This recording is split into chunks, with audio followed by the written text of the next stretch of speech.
Fala galera do CodeCAD, meu nome é Thaleson e hoje nós vamos aprender sobre matrizes. Vamos ver qual a estrutura básica de uma matriz, como a gente consegue acessar cada elemento da matriz e vamos aprender como utilizar os lajes de repetição para conseguir acessar de forma automática e eficiente uma certa área dessa matriz. E no final vamos resolver algum exercício. Vamos lá para a prática? Estou aqui no CodeBlocks. Agora eu vou criar um novo arquivo. Vou salvá-lo como CodeCAD 12.cpp. Agora eu tenho que incluir a biblioteca IOString, escrever o nosso usename space std e agora a nossa função principal, a nossa int main. Vamos lá.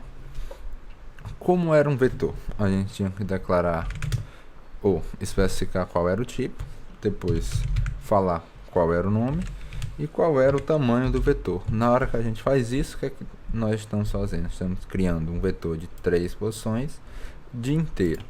Vamos escrever isso aqui. Na hora que eu faço isso aqui, eu estou criando um vetor de 3 posições de inteiros. As posições são qual? Posição 0, posição 1 e posição 2, que começa do 0. Uma matriz é bem semelhante, só que ela tem duas dimensões. Tem uma quantidade de linhas e uma quantidade de colunas. Eu coloco matriz, especifico o tipo, especifico o nome e aqui eu vou especificar qual o tamanho da minha matriz, quantas linhas ela tem, quantas colunas ela tem. Por exemplo, se eu colocar aqui 3 e 2, eu estou falando o quê? Minha matriz vai ter 3 linhas e vai ter o tamanho de 2 colunas. Como é que ficaria isso aqui? Tem as 3 linhas do 0 a 2 e teria 2 colunas, mais uma coluna aqui. A coluna 0 e a coluna 1. Tendo essa estrutura aqui, como é que eu vou fazer para acessar essa posição? É a posição especificada pela coluna 0 e linha 0.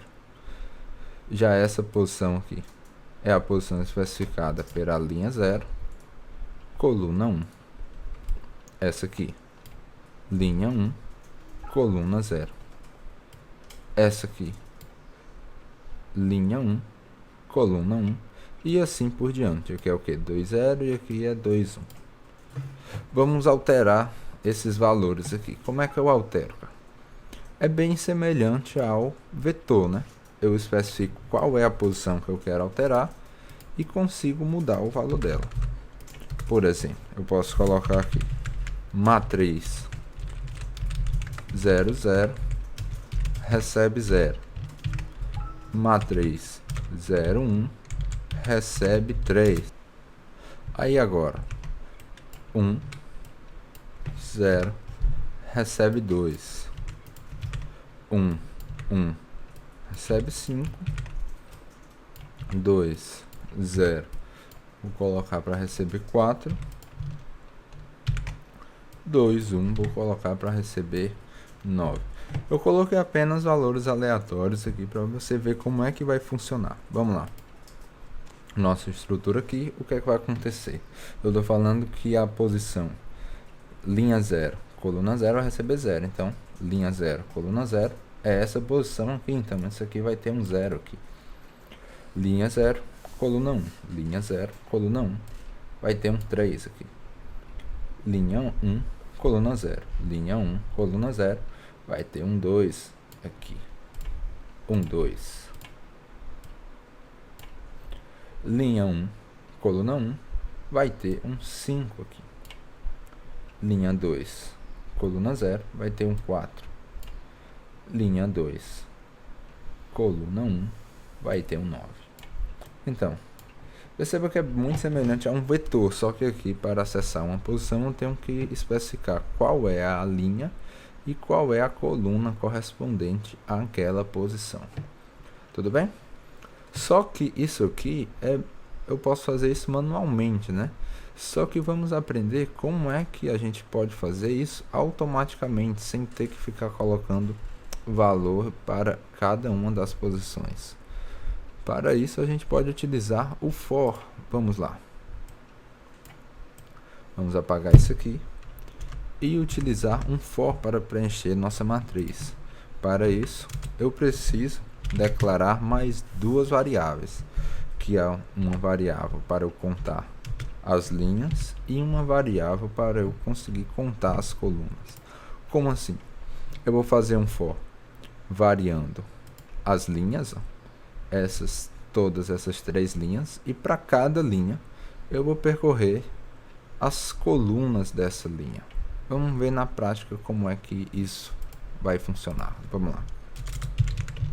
Vou fazer um for i começando do zero, enquanto o i for menor do que 3, e mais. E dentro desse for eu vou fazer outro for do j começando do zero, enquanto o j for menor que 2, j mais. E vou dar um cin para eu entrar com os valores da minha matriz. Vamos lá. Cin m matriz i j. Pronto, o que é que eu estou fazendo aqui? Eu estou fazendo o i variar do 0 até o 2, enquanto ele é menor que 3. E para cada valor de i, eu estou fazendo o j variar de 0 até 1. Ou seja, o que é que está acontecendo? Na primeira interação, i é 0, j é 0. Então, eu estou dando um valor para essa posição. Depois, j aumenta mais 1. Eu dou um valor para essa posição. Depois, j fica igual a 2, sai desse for. O i aumenta mais 1, o i vem para 1. J volta a ser 0 e continua lendo isso aqui. Se você não percebeu, eu estou fazendo essa interação aqui. Ó. Eu leio esses elementos, depois esses elementos, depois esses elementos. Eu vario as linhas e para cada linha eu vou variar todas as colunas. Tudo bem? E assim eu consigo ler uma matriz inteira, sem precisar ficar colocando para ler valor por valor, posição por posição. Agora, vamos lá. Vamos ver como a gente consegue imprimir nossa matriz. É bem semelhante a ler a nossa matriz, né? Vou até copiar e colar aqui.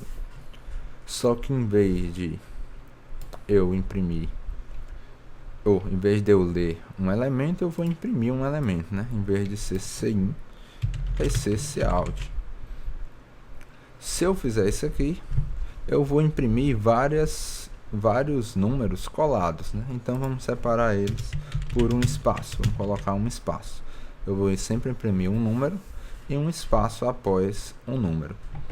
Só que o que é que acontece se eu fizer isso aqui? Ele vai imprimir todos os números em uma mesma linha. Só que eu quero imprimir a minha matriz mais parecido com uma matriz mesmo, né? Então o que é que eu posso fazer?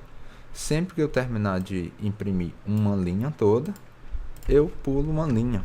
Posso colocar um cout aqui para pular uma linha, ou endl ou o nosso /n. Vamos lá, vamos testar isso aqui. Vamos entrar com os valores. São 6 valores, né? Vou colocar 1, 2, 3, 4, 5, 6. E imprimiu minha matriz igual como eu digitei aqui, né? Muito bem.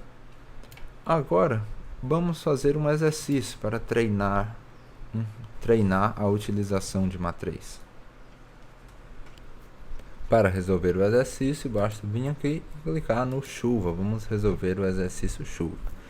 Resumidamente, o que é que esse exercício quer? Ele vai nos dar um inteiro n representando qual é a quantidade de linhas e colunas de uma certa matriz, que ele vai falar que é uma região de n por n.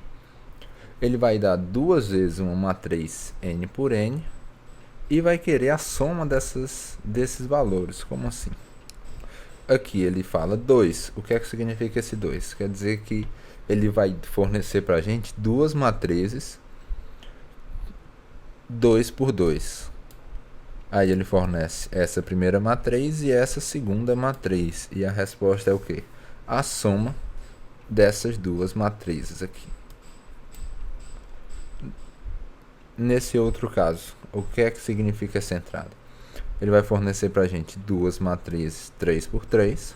A primeira é essa, a segunda é essa, e ele quer que a gente imprima a soma dessas duas matrizes. Vamos lá, vamos fazer isso. Primeiro eu tenho que declarar minhas duas matrizes, né? Vamos lá. Matriz A e matriz B. Agora para poder declarar uma matriz, a gente tem que especificar qual o tamanho, a quantidade de linhas e colunas. Como é que a gente faz? A gente viu no vetor. Quando a gente estudou o vetor, o que é que a gente faz nesse caso aqui, né? Nós vamos aqui na questão, vimos que o máximo que n pode chegar é 100. Então, eu devo escrever aqui um valor maior do que 100, para que essa matriz consiga guardar todos os elementos que essa questão vai me fornecer. Então, eu coloco um maior do que 100 aqui. Vou colocar 105. 105, 105, 105. Pronto. Declarei as minhas duas matrizes com um tamanho maior do que o máximo aqui. Agora vamos lá. Agora, ele vai fornecer um inteiro n, né? Então, vamos declarar esse inteiro n e ler ele. Sem n. Agora o que é que vai acontecer? Ele vai fornecer duas vezes uma matriz n por n, ou seja, n linhas e n colunas. A gente acabou de ver como é que a gente faz para ler automaticamente uma matriz de uma certa quantidade de linhas por uma certa quantidade de colunas. É só utilizar o laço de repetição, né? Int i recebe 0, enquanto i for menor do que n, e mais. O que é que eu estou fazendo aqui?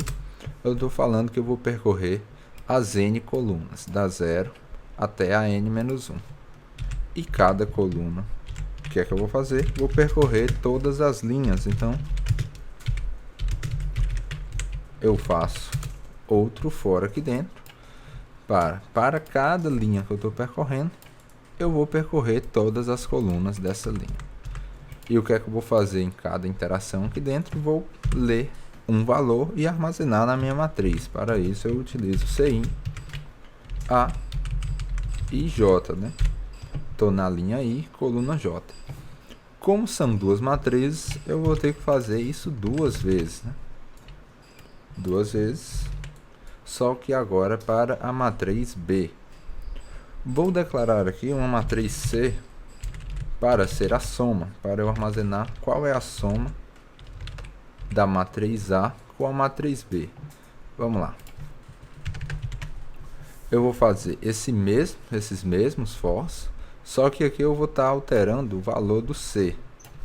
O C, linha I, coluna J, vai ser igual à soma do A, linha I, coluna J, com o B, linha I, coluna J.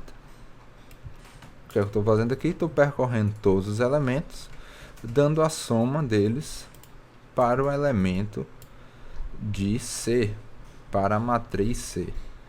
Agora vou fazer o mesmo for aqui, só que agora imprimindo. Vou imprimir os valores de C, que é a matriz que vai estar guardando a soma para a gente, né? Se eu fizer só isso, a gente vê que nós vamos estar imprimindo todos os valores na mesma linha. O que é que a gente vai ter que fazer? Sempre que eu terminar de percorrer uma linha, ou seja, antes de acabar esse for aqui, eu vou ter que pular uma linha. Ou coloco o end, ou coloco barra n, ou coloco o endl. Vamos lá, vamos executar esse programa aqui.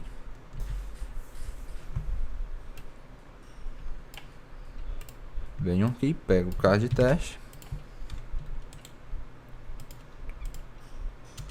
Tá? E deu certo, imprimiu exatamente o que era para imprimir. Agora vamos testar o segundo caso de teste.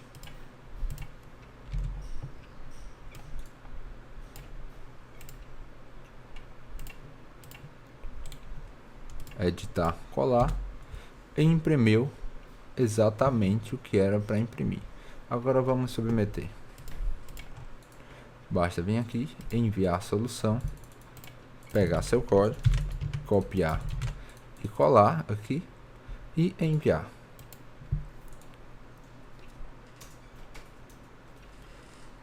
Nosso código vai ser julgado e foi aceito. Espero que tenham gostado da aula de hoje e até a próxima, pessoal.